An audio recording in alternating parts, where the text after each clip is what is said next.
Hello भाई, कैसे हैं आप सब। उम्मीद करते हैं बहुत ही अच्छे होंगे।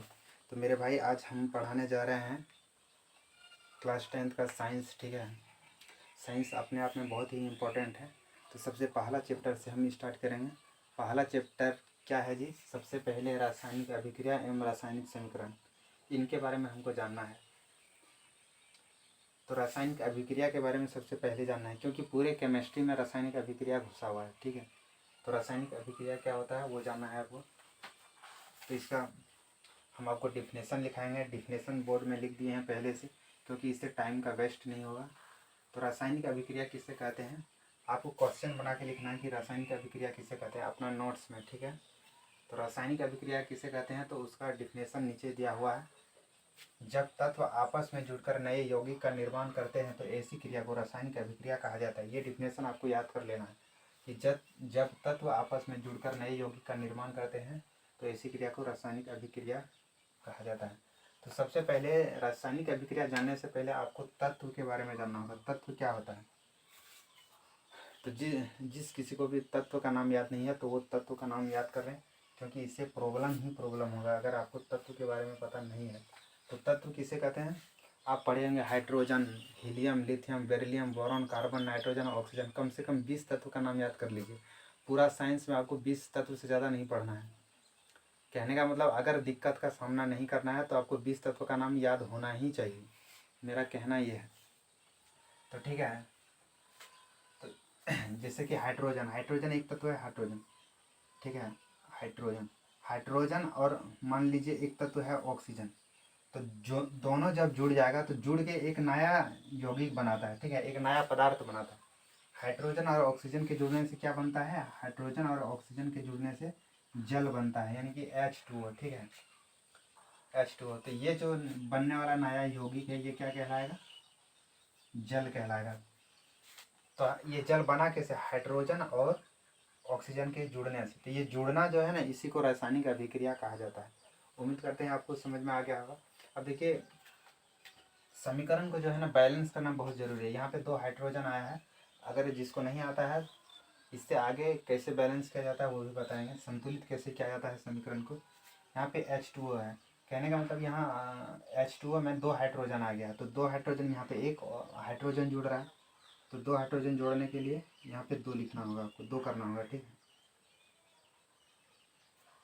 उसके बाद देखिए यहाँ पे एक ऑक्सीजन है, यहाँ पे एक ऑक्सीजन है। अब समीकरण मेरा ठीक है। ठीक है, तो इस तरह से रासायनिक अभिक्रिया होता है। ठीक है, तो बहुत ज़्यादा मात्रा में हम लोग देखेंगे कि रासायनिक अभिक्रिया, इसके बारे में बहुत डीप में पढ़ेंगे। ठीक है, तो अब आगे हम आपको पढ़ाएंगे।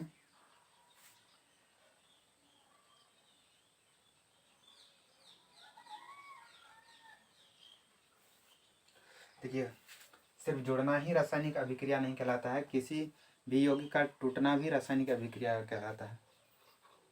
ठीक, तो हम छोटा छोटा वीडियो का क्लिप डालेंगे, आपको देखना है उसमें से, क्योंकि बहुत ज़्यादा लंबा वीडियो हो जाने से फिर दिक्कत होगा, क्योंकि मोबाइल का स्टोरेज थोड़ा सा कम है। ठीक है, और इसको उतार लेना है मोबाइल, सॉरी, कॉपी में उतारिएगा। जिस तरह से नोट्स बनाते हैं उसी तरह से एकदम सीरियस लेके, नहीं तो देखने से कोई फ़ायदा नहीं। हम कंटिन्यू हर चैप्टर का वीडियो अपलोड कर देंगे, तो जो बने रहेंगे उसको लिखना ही लिखना है ये सब चीज़। ठीक है,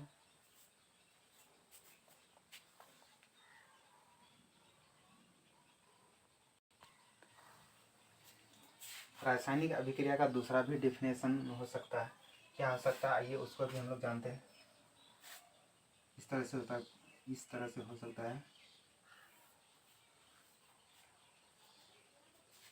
जब एक पदार्थ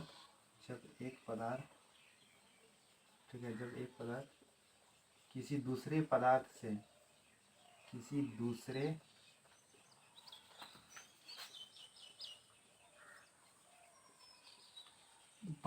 से जुड़कर, ठीक है, जुड़कर एक या एक से अधिक, एक या एक से क्या हो जाएगा, अधिक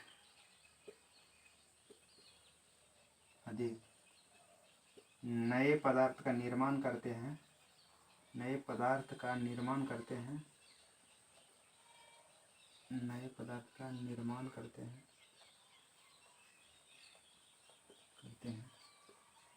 तो ऐसी क्रिया को रासायनिक अभिक्रिया कहा जाता है। क्या कहा जाता है? रासायनिक अभिक्रिया कहा जाता है।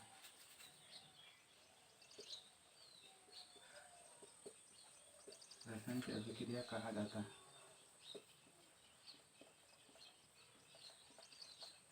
बहुत ही सिंपल भाषा में लिखाए हैं, अगर आप अच्छे से याद करेंगे तो आपको अच्छे से याद हो जाएगा।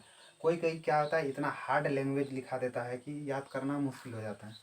तो अपना भाषा में ही लिखाए हैं, सिंपल लैंग्वेज जिसको बोला जाता है। साइंस को जितना सिंपल लैंग्वेज में लिखेगा उतना आसान हो जाएगा आपके लिए पढ़ना, ठीक है? नहीं तो माथा दर्द करने लगेगा। तो इसका ये दूसरा डिफिनेशन भी होगा।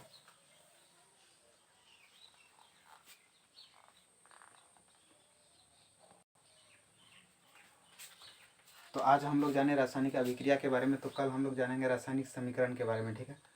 उसके बाद कंटिन्यू इस चैप्टर को करेंगे। और आप चैनल पर बने रहिए और सपोर्ट ज़्यादा कीजिए। इससे क्या होगा कि हम भी थोड़ा सा मोटिवेट होंगे कि नहीं, मेरा चैनल को कोई देखता है। और इस चैनल को बहुत बड़ा करना है, छोटा से बड़ा, ठीक है? तो मेरे भाई ये सब उतार लीजिएगा कॉपी में, नहीं तो दोबारा से वीडियो देख के उतारिएगा, ठीक है?